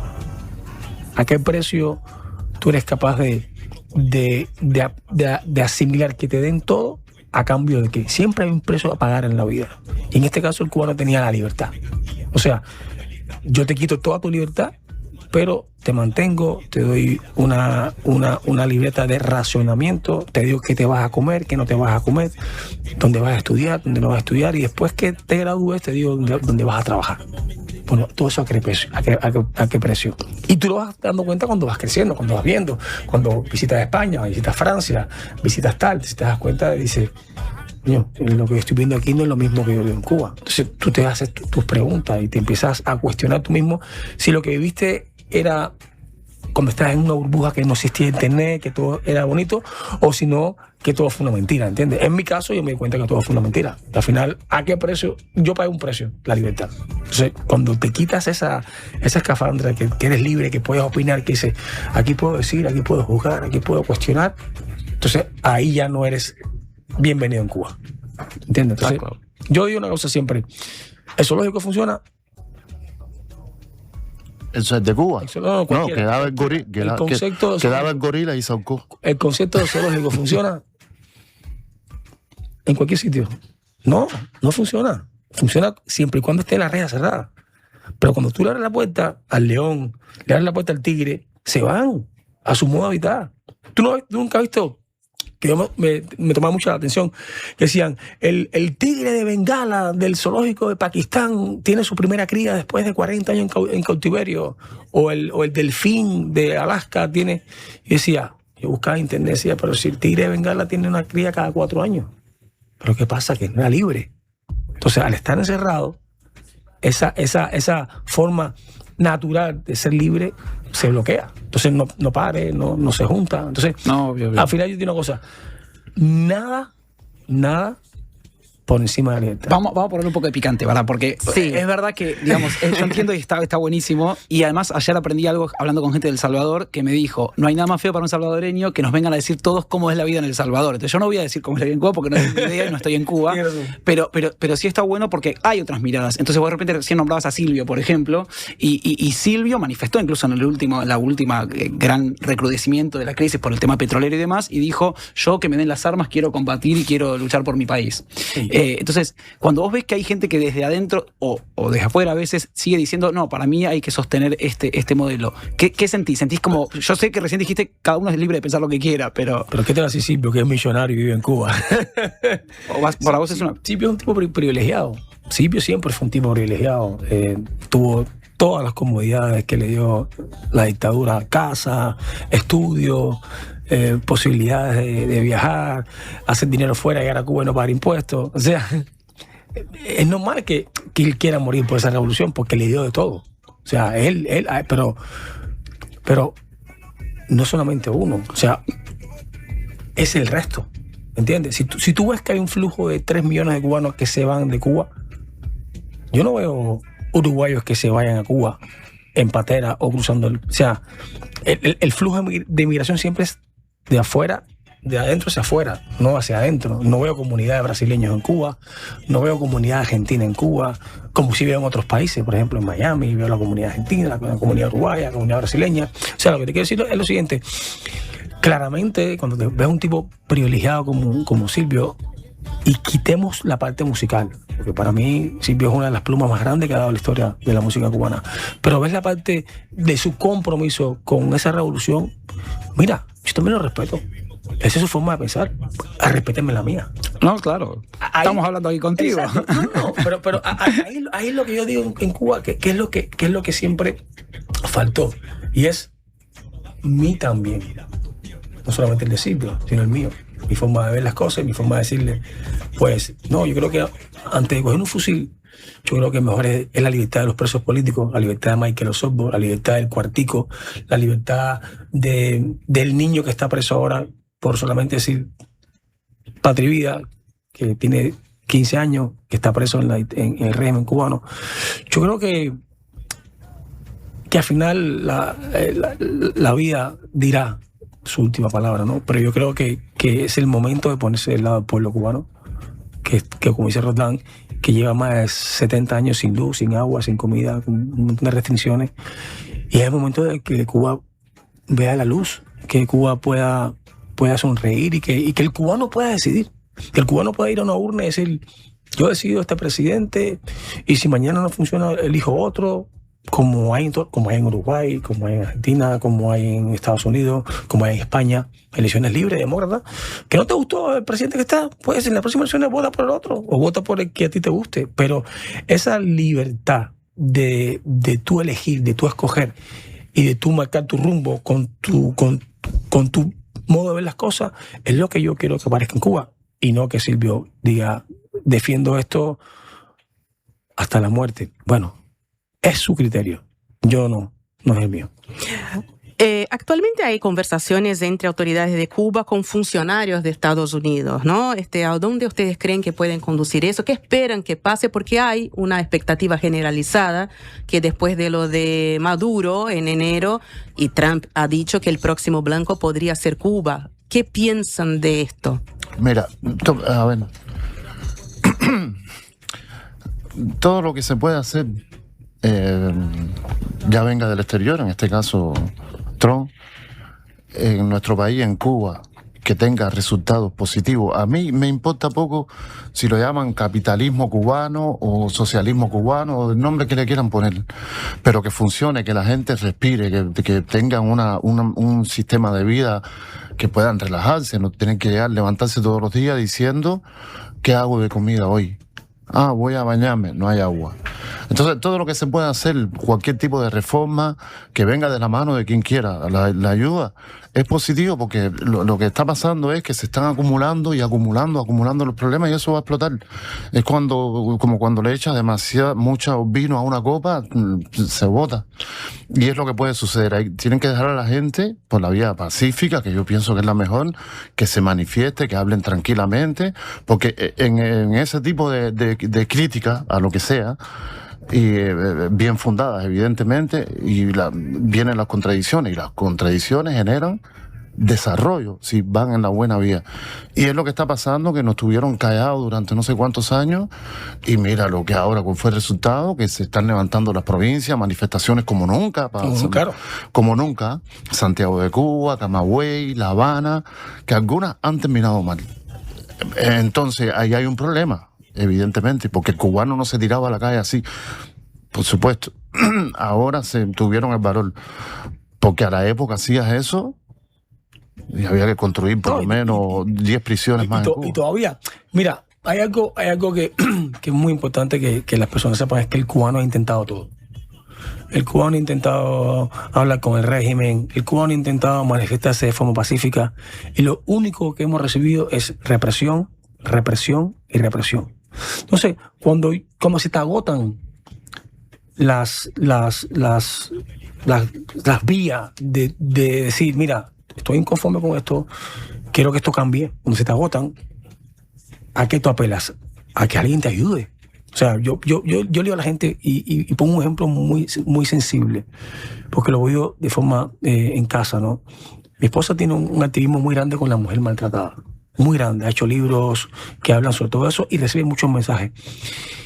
Y algo que funcionó y que ayudó mucho a este sector de mujeres maltratadas fue la empatía. La empatía, las leyes que sacaron para condenar a estos violadores, a estos hijos de perra, por decirlo de una forma, y darle las herramientas a que ellas pudieran denunciar esas cosas, ¿no? O sea, ¿qué hubiera pasado si la sociedad no hubiera ayudado a estas mujeres a levantarse en contra de su maltratador y a darle las herramientas para señalarlo y decirle fue él? Y que le metan 30, 40, 50 años de condena, como están haciendo. Entonces, Cuba es una mujer maltratada, que se ha levantado y que ha señalado a su maltratador durante muchos años. Pero no hay empatía del mundo con Cuba. No hay esa empatía. Y cada vez que yo me encuentro a alguien que va a Cuba, me dice, es muy linda, y por fuera me dice, wow, y la están pasando, y lo dilo públicamente, porque nos va a ayudar a que no piensen que el cubano está loco, ¿entiendes? Que el mundo, y hemos encontrado empatía. ¿Dónde hemos encontrado empatía? En Marco Rubio. Hemos encontrado empatía en Donald Trump, que han dicho, yo sé lo que sufren ustedes, yo he hablado con cubanos, sé el sufrimiento, sé lo que han vivido, sé cuántas dictaduras los ha dañado a cada uno de ustedes. Entonces, el cubano por primera vez dice, wow, alguien que me entiende, alguien que me escucha. ¿Pero crees que una intervención militar por parte de Estados Unidos desde el exterior sería bien recibida? Yo espero que sea inevitable, que no lo hagan, porque no pienso tampoco que el recurso sea la zamba, porque ahí no es una solución la más lógica que se pueda tomar. Yo pienso que la vía de la negociación... Bueno, de hecho están hablando por eso mismo. Y el debate. Sí.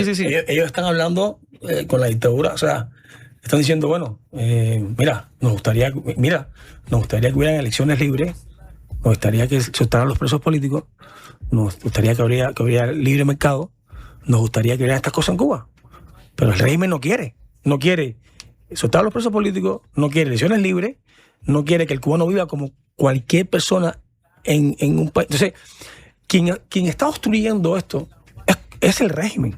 No nos olvidemos que quien está poniendo todas las trabas para que el cubano no sea como una persona normal es el propio régimen. Entonces, cuando se te agota todo tipo de comunicación, cuando se te agota todo tipo de diálogo, cuando ves que parece más un secuestro de un país que un propio o sea, ¿a qué tiene miedo Díaz-Canel de elecciones libres?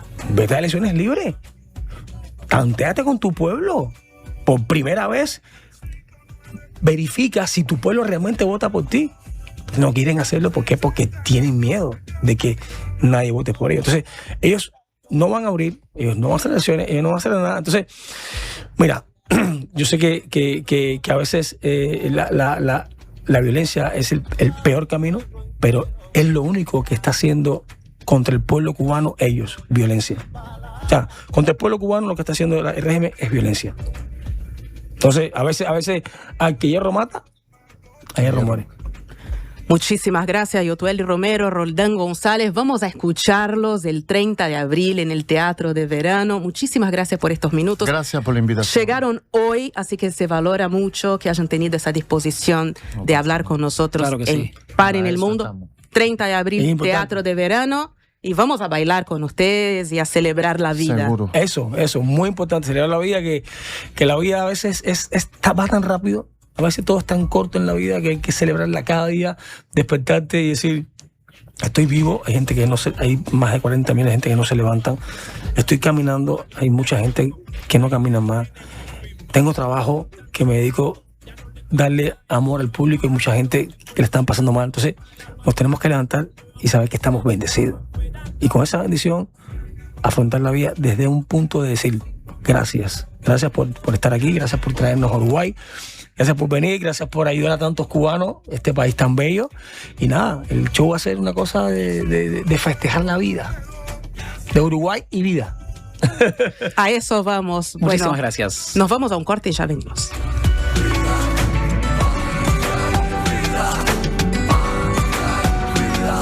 60 años, tranca el dominó.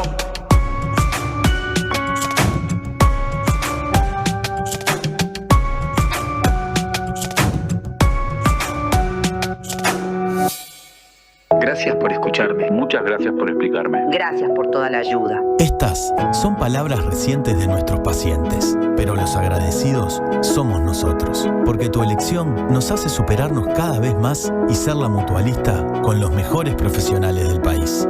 En abril, si tu número de cédula termina en 4, vení a un nuevo CASMU. Afiliate en nuestros locales, en la web o a través del 1444. CASMU, estamos para cuidarte. Consulte las condiciones. Cobertura total de asistencia médica. El Alemán al Auditorio del Sodre. Último disco de Gerardo Dorado, El Alemán. Yo, ¿quién sería? ¿Cuál es la pintura que te esconde? El Alemán.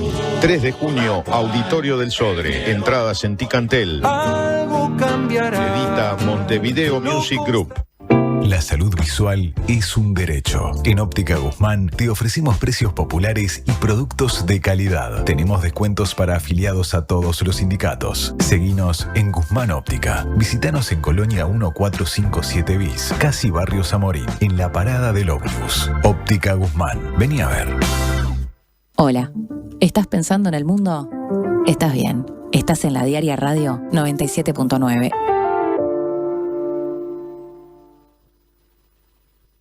Otoño en la Zabala. En mayo, un nuevo ciclo de teatro en la sala Zabala Muniz del Teatro Solís. Margaritas en el mar, de Rosana Mutarelli. Versión y dirección, Sergio Luján. Cassandra, texto de Sergio Blanco. Dirección de Roxana Blanco. Animales de Dios, dramaturgia de Marianela Morena y Florencia Caballero Bianchi. Reykjavik, de Juan Mayorga. Dirección de Mariana Weinstein. Otoño en la Zabala. Historias con las que construimos pasado y presente. Entradas en venta en Ticantel y boletería del teatro.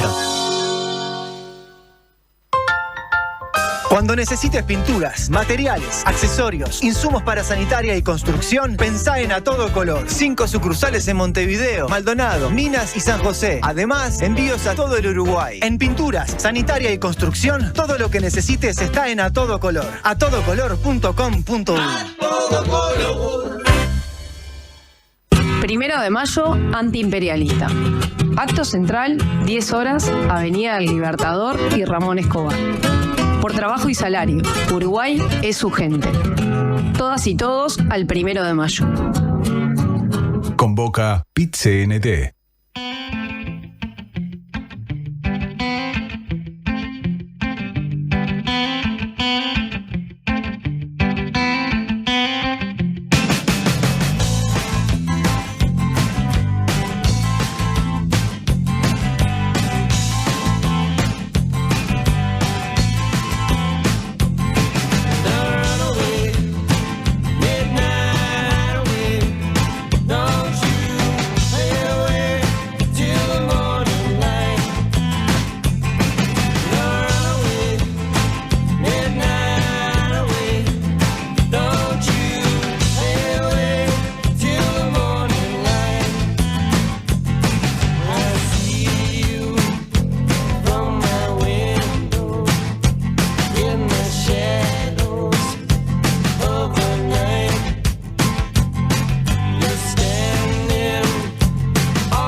Bueno, volvemos a Par en el Mundo. Vamos a recibir en su segunda intervención el periodista Guillermo Garat para hablar sobre la llamada guerra a las drogas, pero antes quisiéramos abrir un espacito para leer algunos de los muchos mensajes que hemos recibido sobre Nunca tantos mensajes tan seguidos. Nunca tantos mensajes, bien, nos dice nuestro productor Gonzalo Yuria, en júbilo por tantos mensajes Cuba despierta recibidos. pasiones. Sí. Ya despierta pasiones, Sí, por sí. supuesto, y específicamente Cuba es un tema muy sensible para todos. Exactamente. Bueno, empezamos con Fernando de Playa Pascual, que dice que no se olviden que están en la tierra de libertad o muerte, como dice uno de nuestros pabellones. Cuba es un ejemplo de dignidad. Viva la revolución, carajo. ¿Y es culpa de la revolución o culpa del bloqueo?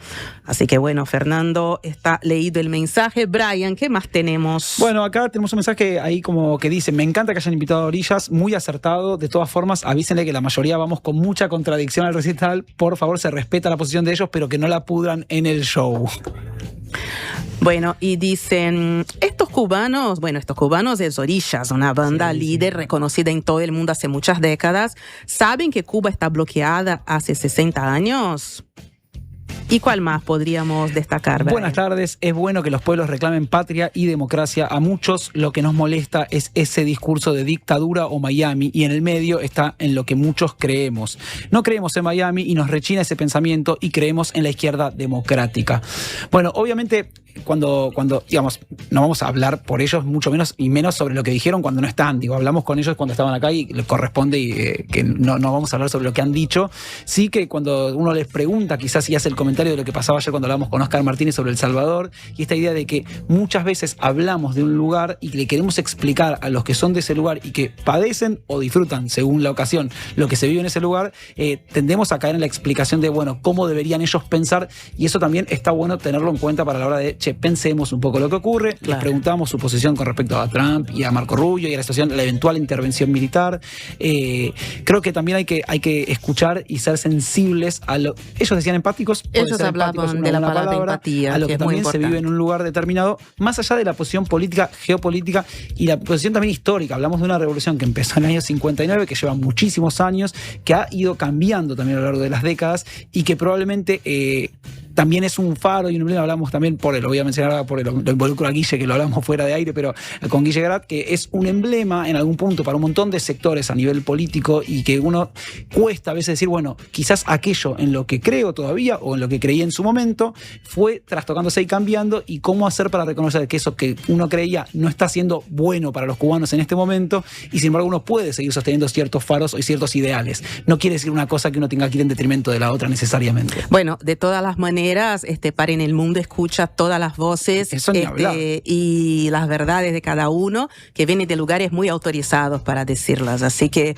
bienvenidas todas las voces y todos los puntos de vista. Así como escuchamos a los mensajes, ¿no? También, exactamente. Pueden estar y opinar siempre a favor, en contra de Brian o de Denise. No, de Denise siempre a favor, no, por favor. Pueden hablar mal de mí también. Ya saben, yo no tengo problema. Hablen mal de mí, pero no manden mensajes. No, claro, en mi caso hablen bien fuera de aire y me mandan los mensajes malos, que me potencian. No, bueno, eso, nada. Hecho el disclaimer, me parece que estaba bueno poder cerrar un poco con eso, porque recibimos un montón de mensajes. Y si te parece, nos embarcamos, justamente. Nos embarcamos en las lanchas con Guillermo. Cuidado con la embarcación. Cuidado con embarcarse, porque con Guille Garat vamos a seguir abordando lo que era en su primera columna, fue específicamente el tema de la guerra contra las drogas. Y ahora vamos a hablar específicamente de lo que está pasando en el Mar Caribe en particular, porque por lo menos desde el año pasado empezamos a ver cierto abordaje precisamente sobre estas lanchas, o directamente por momentos licenciadamente asesinatos, por momento un abordaje, una política militar o policial por parte de Estados Unidos, y queremos entender un poco de qué se trata este fenómeno que estamos viendo con embarcaciones en el Mar Caribe, que ya nos vas a contar un poco en detalle hasta qué punto involucra muchas muertes y demás, pero ¿qué está pasando en ese lugar, Guille? Bueno, creo que es la gran pregunta que está pasando, porque lo decíamos la vez pasada, esta guerra contra las drogas vive en la opacidad, como todas las guerras, ¿no? En la falta de información, en la desinformación, etcétera. Entonces, digamos, el titular que tenemos es que desde que esta nueva etapa de la guerra contra las drogas, con los bombardeos contra las lanchas en el Caribe, comenzó en septiembre, hay 185 ejecuciones extrajudiciales. Creo que ese es el dato que venimos conociendo a través de del gobierno de Estados Unidos, de sus distintas agencias, contra lo que ellos llaman, y esto es un término más o menos nuevo, que es narcoterrorismo en el Mar Caribe y en el Pacífico Oriental.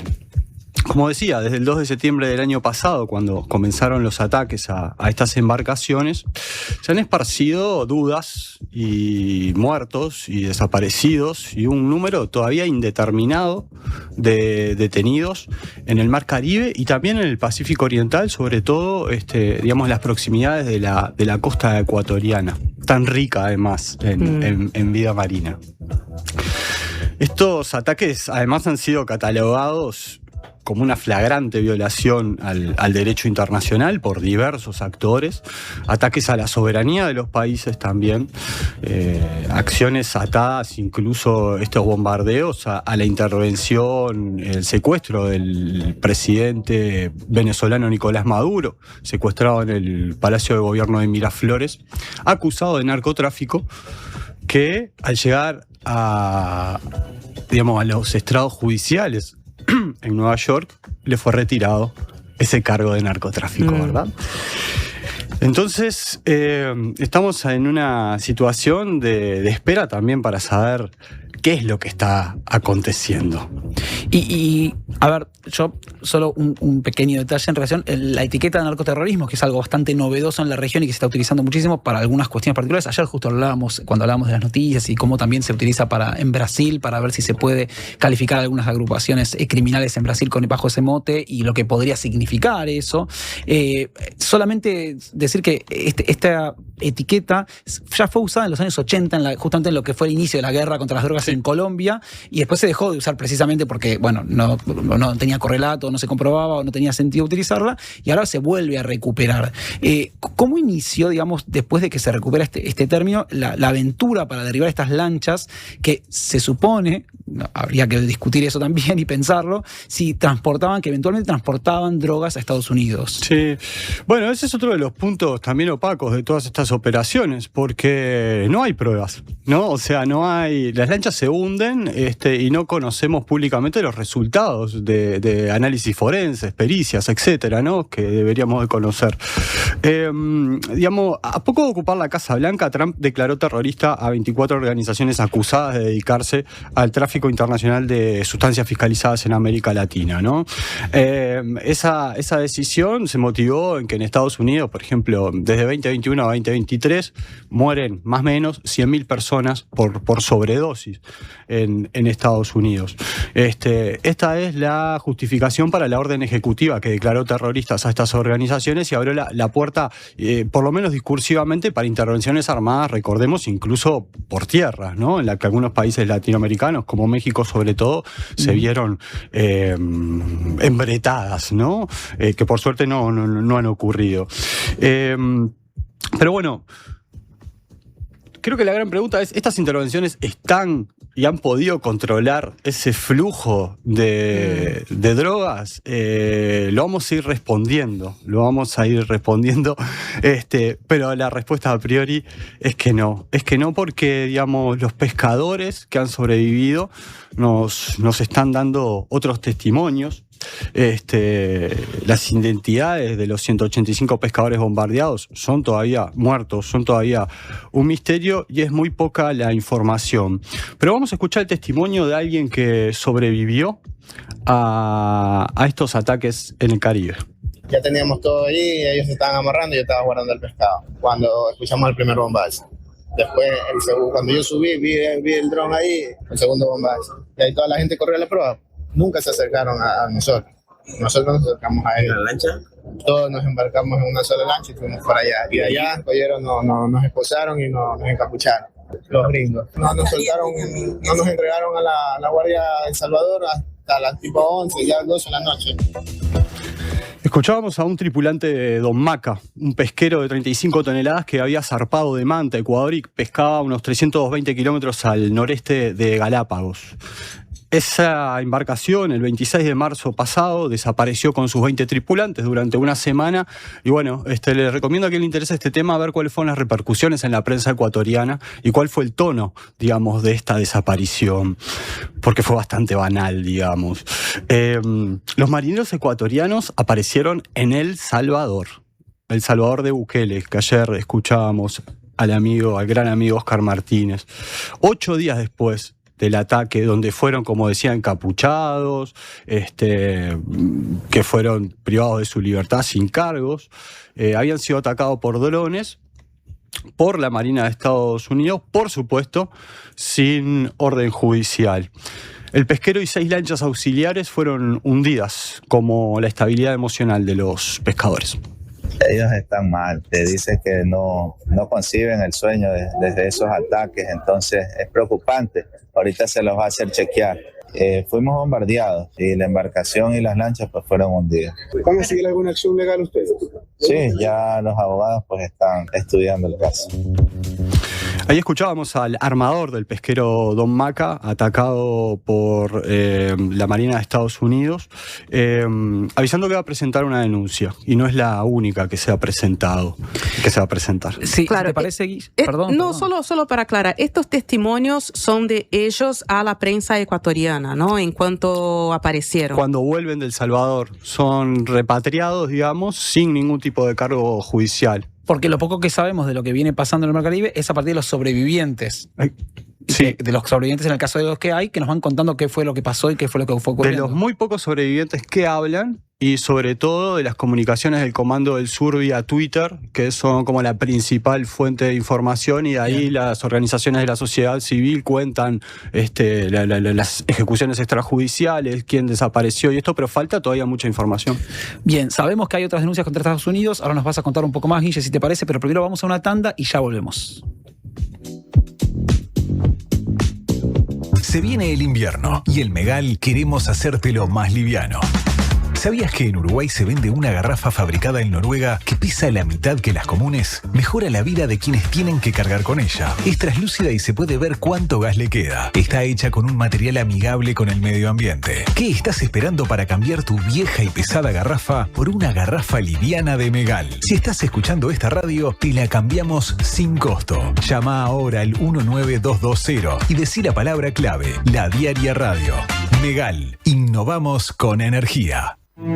Homeopatía Olivencia, idóneos en elaboración de fórmulas homeopáticas y florales. Lográ el bienestar físico y emocional de forma natural. Olivencia te escucha. Comunicate al 099-471074 o visita nuestra web olivencia.com.uy.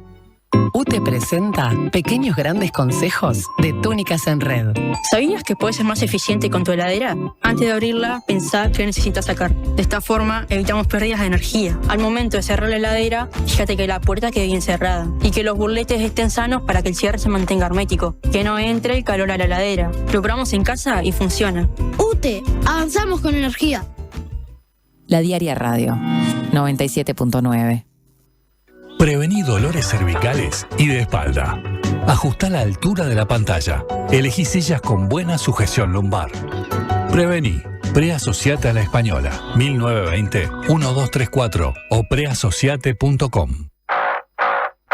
Licuadora dale, sanguchera dale, termo y mate dale, canjealos con dale. Llegó Dale, el nuevo programa de puntos de Anda. Ahora, cada vez que usás cualquiera de nuestros servicios, sumás puntos para canjear por lo que quieras en nuestra tienda online. Dale, disfruta de Dale Anda. Conoce más en anda.com.uy. Pruebas y condiciones en anda.com.uy. Porque ellas nos alientan a ser cada vez mejores, este Día de la Madre en El Dorado te ayudamos a demostrarle cuánto la querés con sorpresas como esta. Pantuflas, varios diseños y talles, 249 pesos. Pashminas, varios diseños, 299 pesos. Suéter tejido o polera tejida, varios colores y talles, 599 pesos. Jeans recto o chupín, varios colores y talles, 749 pesos. El Dorado, siempre cerca, cada vez mejor.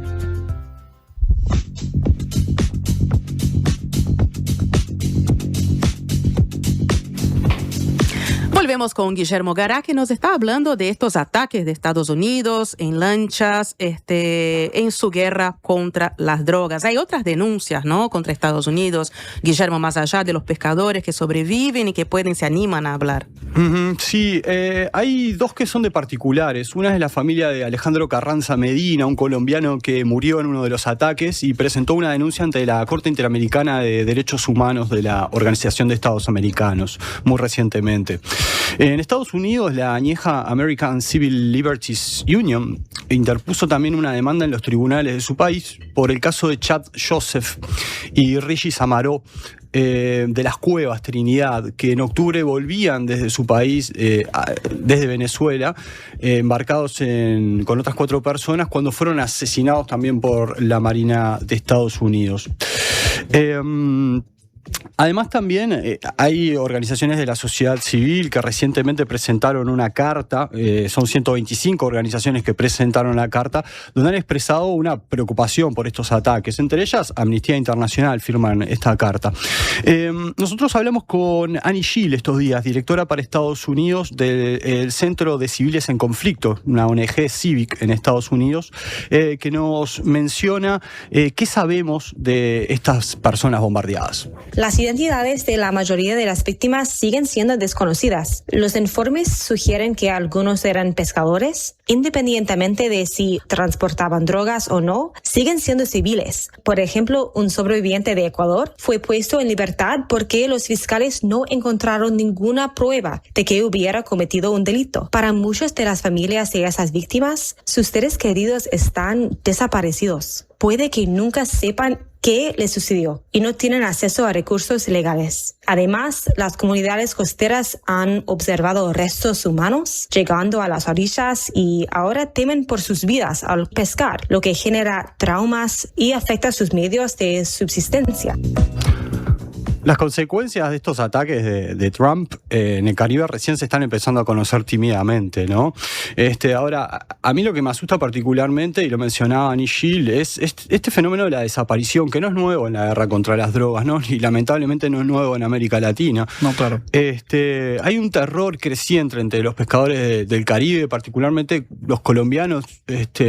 En Colombia se está reporteando bastante sobre esto y ahí también a quien le interese le recomiendo que puedan ahondar información en esos reportajes. Sí, de hecho, en México particularmente es algo que es un uso muy extendido el tema de los desaparecidos, porque lo que genera es que al no haber cuerpos el Estado deja de actuar y la justicia deja de actuar sobre diferentes personas, porque como no hay cuerpos y no hay un homicidio comprobado, sino que hay desapariciones, se pierde como ese estatus de poder operar judicialmente sobre esa situación.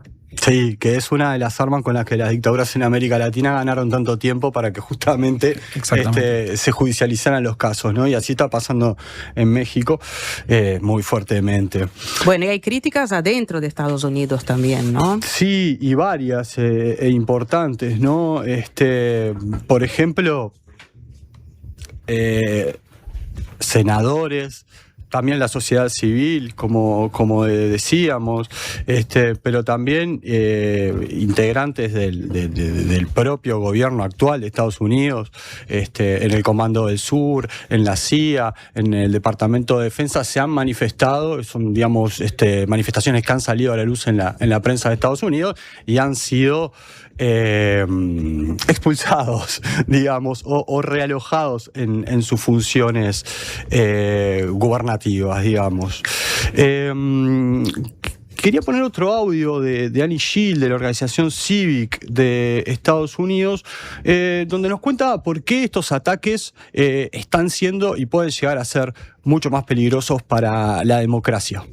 Esos ataques en el Caribe y en el Pacífico abren un nuevo terreno muy peligroso. Aquí no hay ningún ataque armado contra Estados Unidos, ni ninguna autorización del Congreso, y la administración de Trump está usando el lenguaje de la llamada guerra contra el terrorismo, ahora el llamado narcoterrorismo, para justificar esos ataques ilegales. Y hoy la falta de supervisión del Congreso y la falta de rendición de cuentas permiten que esos ataques ilegales continúen. Y por eso estamos presenciando una normalización realmente preocupante de esos ataques. Nada parece detener la maquinaria de guerra de los conservadores estadounidenses.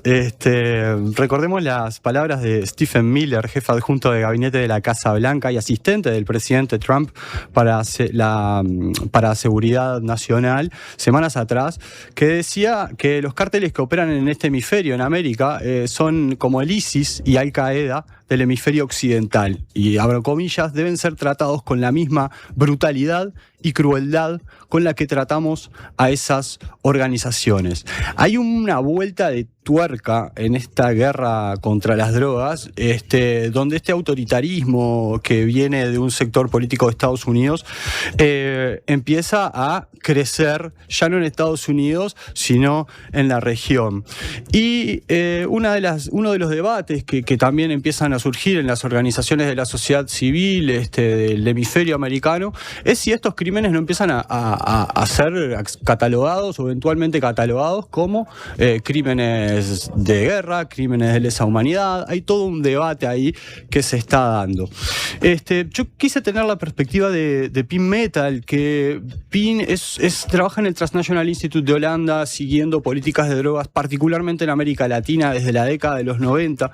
Yo le preguntaba, digamos, ¿qué va a pasar? ¿Esto va a cambiar? ¿Esto no va a cambiar? ¿Esto va a seguir así? ¿Y cuáles son las consecuencias que pueda haber de este fenómeno? Esto va a seguir un tiempo más, pues no hay ninguna indicación que ni dentro de los mismos Estados Unidos hay suficiente fuerza política para parar este tipo de acciones, ni por parte de los gobiernos regionales cuyos ciudadanos son asesinados básicamente por parte de Estados Unidos. Esto también necesita más señales desde la sociedad civil, ¿no? Investigaciones y pruebas para hacerles casos en la Corte Internacional Penal. Corte Penal Internacional y drogas. Estados Unidos no adhiere. Eso te iba a preguntar, porque ¿qué capacidad de acción tiene cuando el Estado miembro que está, o el Estado que está siendo acusado no reconoce la jurisdicción? Es la pregunta, ¿no? O sea, creo que siendo Estados Unidos y no reconociendo la jurisdicción, creo que las chances son verdaderamente pocas. Justo por estos días, la Corte Penal Internacional comenzó un juicio contra Rodrigo Duterte, el expresidente de Filipinas, que durante su mandato como presidente y como gobernador de una de las regiones, cometió ejecuciones extrajudiciales contra usuarios y microtraficantes de drogas a un número que todavía no se conoce, pero la Corte Penal Internacional lo investiga por 76 ejecuciones extrajudiciales. Bien. Pero bueno, en América Latina por ahora la única reacción que hubo es de la Corte Interamericana de Derechos, de la Comisión Interamericana de Derechos Humanos, que instó a Estados Unidos a garantizar que en los operativos de seguridad se respete las obligaciones internacionales, los derechos humanos, las garantías del debido proceso. Pero bueno, entiendo también que en la Comisión Interamericana de Derechos Humanos de la OEA hay miedo y públicamente no se habla ni de este tema ni de cuáles fueron las repercusiones. O sea, Estados Unidos no parece tener nadie por delante en esta guerra, digamos. Vos hablas de una guerra, las palabras incluso que citaste recién de Stephen Miller son muy fuertes y hablan claramente de que tienen que ser tratados como grupos terroristas y que como si fuera un combate decidido y encarnizado.